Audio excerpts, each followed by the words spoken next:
எல்லாருக்கும் வணக்கம். நான் Hema Subramanian. Welcome to home cooking Tamil. சாம்பாரில் நிறைய வெரைட்டிஸ் இருக்குது. இன்றைக்கி நம்ம ஆந்திரா ஸ்பெஷல் சாம்பார் ரெசிபி தான் பார்க்க போகிறோம். ஸோ வாங்க இதுக்கு தேவையான பொருட்கள் என்னென்னு இப்போ பார்ப்போம். ஆந்திரா ஸ்டைல் சாம்பார் பண்ணுறதுக்கு குக்கரில் 1/2 கப் ஊற வச்ச துவரம்பருப்பு போடுறேன். இது நான் 1/2 மணி நேரம் ஊற வச்சுருக்கேன். இதில் 2 தக்காளி நறுக்குனது போடுங்க, 6 பல் பூண்டு, 1/2 டீஸ்பூன் மஞ்சள் தூள், அப்புறம் 1 டீஸ்பூன் உப்பு போடுங்க. நல்லா மிக்ஸ் பண்ணுங்க. இப்போ குக்கரை மூடி வச்சு மீடியம் ஃப்ளேமில் வேக விடுங்க. வெயிட்டை போட்டு 5 விசிலுக்கு பருப்பு சாஃப்டாக வேக விடணும். நெக்ஸ்ட் நல்ல அகலமான கடாயில் 1 டேபிள் ஸ்பூன் எண்ணெயை ஊற்றி 1 டீஸ்பூன் கடலைப்பருப்பு, 1/2 டீஸ்பூன் கடுகு, 1/4 டீஸ்பூன் வெந்தயம், 1/2 டீஸ்பூன் சீரகம், 3 சிவப்பு மிளகாயை 2ஆக கிள்ளி போடுங்க, 1/2 டீஸ்பூன் பெருங்காயத்தூள், அப்புறம் கொஞ்சம் கருவேப்பிலையை சேருங்க. நெக்ஸ்ட் 15 சின்ன வெங்காயம் சேர்த்து வதக்குங்க.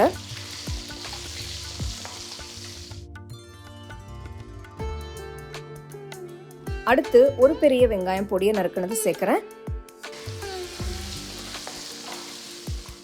வெங்காயம் லைட்டா வதங்கினதும் 2 பச்சை மிளகாய் சேர்க்கிறேன். நெக்ஸ்ட் 1 கேரட் நறுக்குனது, 1 சக்கரவள்ளி கிழங்கு நறுக்குனது, 1 முள்ளங்கி நறுக்குனது, 2 முருங்கைக்காய் நறுக்குனது சேர்த்து வதக்குங்க. அடுத்து 1 டீஸ்பூன் உப்பு போட்டு 2 டீஸ்பூன் மிளகாய் தூள், 1 டீஸ்பூன் தனியாத்தூள் இதெல்லாமே சேர்த்து நல்லா மிக்ஸ் பண்ணணும். நான் எனக்கு பிடிச்ச காய்கறியை யூஸ் பண்ணுறேன். நீங்கள் கத்திரிக்காய், பூசணிக்காய் இல்லைனா சுரைக்காய்னு எது வேணும்னாலும் யூஸ் பண்ணிக்கலாம். கரைச்சி வச்ச புளி கரைசலை ஊற்றுங்க. அப்புறம் 2 கப் தண்ணி ஊற்றி நல்லா மிக்ஸ் பண்ணி கடாயை மூடி வச்சு 15 நிமிஷத்துக்கு வேக விடுங்க.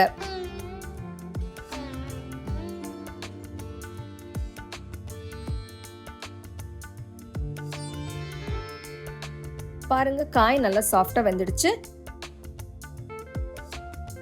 இப்போ வேக வச்ச பருப்பை லைட்டா மசிச்சு விட்டு கடாயில ஊத்துறேன்.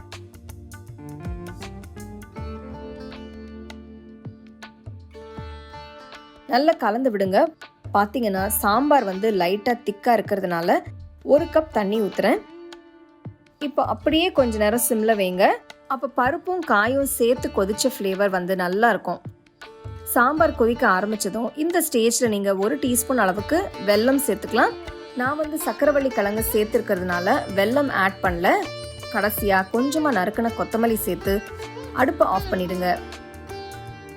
பார்த்தீங்க இல்லையா, நல்ல அருமையான சுவையான ரொம்ப ஈஸியாக செய்யக்கூடிய ஆந்திரா ஸ்டைல் சாம்பார் ரெடி ஆயிடுச்சு.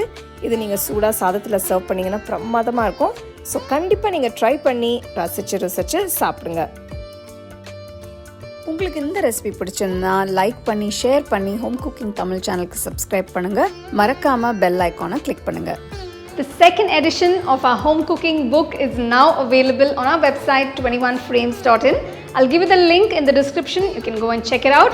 The book is currently available only in India for now, so you can place your orders on 21frames.in.